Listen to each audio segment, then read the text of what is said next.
The Death of Slim Shady album by Eminem. I'm gonna do a quick review on it, people, but before we get into it, don't forget to subscribe. So we'll start with the first track, Renaissance. It was an okay start to the album, nothing crazy, wasn't the best intro you're ever gonna hear, but it was a solid start to the album. I'll rate this a number 5. Next track, Habits. The chorus, probably the best part of the song, and this was the first song that Eminem was mentioning Caitlyn Jenner, but calling him Bruce Jenner, a reference that he makes throughout the album. Best part of this song is the syllables. Eminem is like the king of syllables. The way he structures it, one of the greatest in terms of that, for sure. I rate this one 7. Next track, Brand New Dance. Now this song was potentially and possibly, and I would say definitely, the most annoying song on the album. Definitely the worst one for me.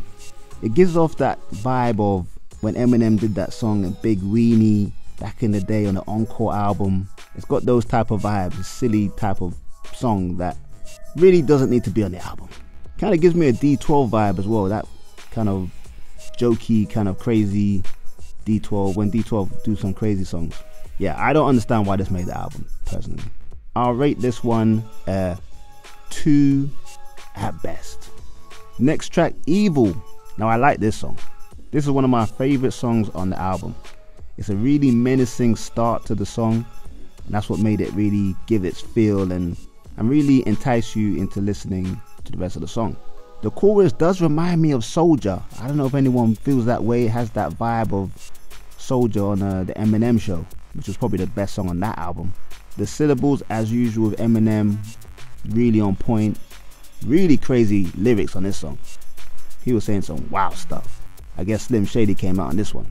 The only criticism I would say is the rhymes were a bit random at times. Like, he goes from this thing to that thing. What I noticed with Eminem is, yeah, when his syllables are really intricate and amazing, he does talk about random stuff. Like, to be fair, it'll be hard to make sense, keep a specific topic, and the syllables being as exact as Eminem does. So for him to do all that syllable stuff, it would probably be him talking about random stuff every sentence. Definitely one of the best songs on the album. I would rate this at 8 out of 10. Next track, Lucifer. The beat was hard. This was another one of my favorites on the album. The beat was tough. Probably the best beat on the album. Definitely the top 2 or 3. The chorus, again, amazing. Probably the best chorus of the album. I think it elevates the song to another level. But that line at the end where he talks about Levi jeans and Gap and all that, crazy. I like that. Check it out right at the end of the song. Madness. I'll definitely rate this at 8 at least out of 10. Next track, Antichrist. I wasn't really feeling it so much, to be honest with you. The flow at the end of the song was crazy though. That was mad. Probably one of the best flows of the album. Right at the end of the song. He has some crazy lines, mad lines. The Cassie one, they actually blurred out Cassie's name out of it. Will Smith, he got dissed. And I didn't really like when he always does this now. He speeds up his flow at the end of a song or end of a verse. Goes really super quick. And the reason why I don't like it is that, you know, Eminem's almost like 50 years old, or maybe he's in his 50s now. Yeah, he's probably in his 50s now. And you're not gonna be rapping like that quick if he was live. There's no way he can rap that bit so fast like he does on these records. So he's obviously punching in when he's recording it, which is fine. A lot of rappers punch in. But I just would like it if he did the speeding up flow and make it sound a bit more realistic so we believe that you can actually rap that live. So I wasn't feeling this song. I would have rated it a 4. Because of that flow at the end, which was pretty good, I'll put it up as a 6. Next track, Fuel. Now this was a decent song. I liked it. I'm not gonna lie. And obviously this is one of the few collabos he had with a rapper on this album. But what I noticed about Eminem, right, when he has a collaboration with another rapper who can really rap, he does all this extra production when he's rapping. Like the rapper he's rapping with will have the basic track, you know what I mean? But then when Eminem does his verse, you suddenly hear the track goes up an octave, all this extra instrumentation comes into it, and it gives him almost like a extra look with the verse. And it does kind of subliminally make his verse sound better when the beat breaks and, I don't know, some violins might kick in. It's almost like the climax of the song. But I wouldn't say Eminem bodied the guy on the track. It was kind of two very good verses, in my opinion. I'd rate this a number 7. Next track, Road Rage. Interesting song, I ain't gonna lie. I did think it was a bit odd. Production was a bit okay-ish. Like you're speaking about the weight issues thing and the trans community. So it felt a bit random to me.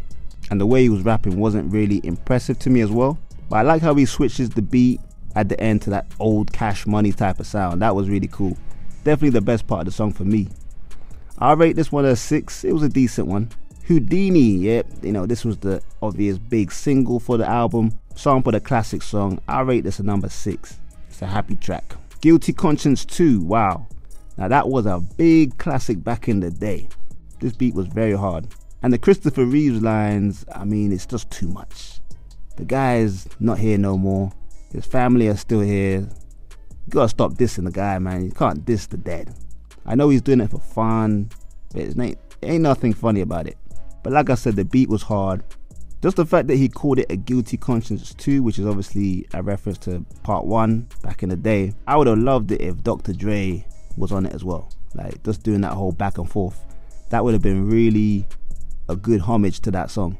But it was a good one though. I'll give it a 7 out of 10. Head Honcho. Solid song. Gave me a real old school vibe. I would actually say this is one of his better verses on the album. Just purely based on the substance in what he was saying. I gotta pick out this line where he said, he goes, "Like that you will be a stan till I die though."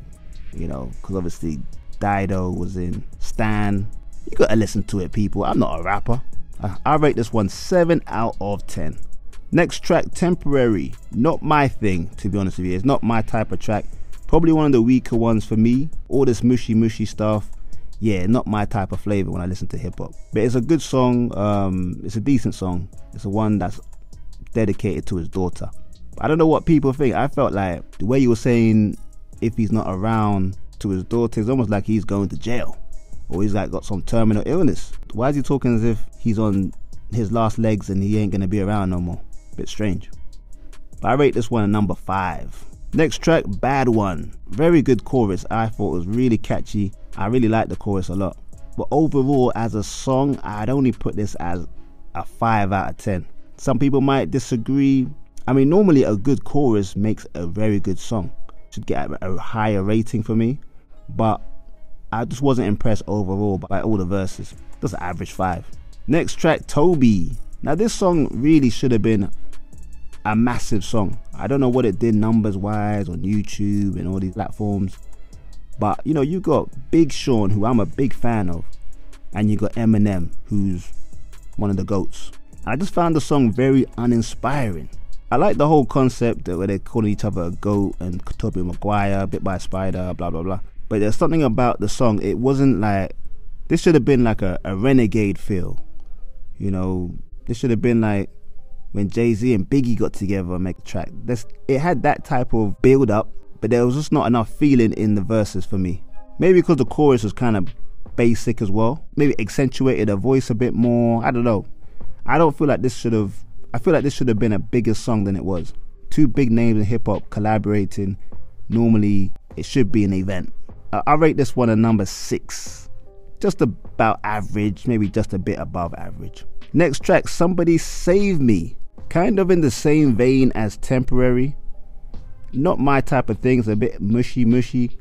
But this one's better than Temporary in my opinion. Again, it's kind of dedicated to his daughter. But overall as a song, it's very good. I would rate this as 6 out of 10. And there you have it, people. But that's all the tracks.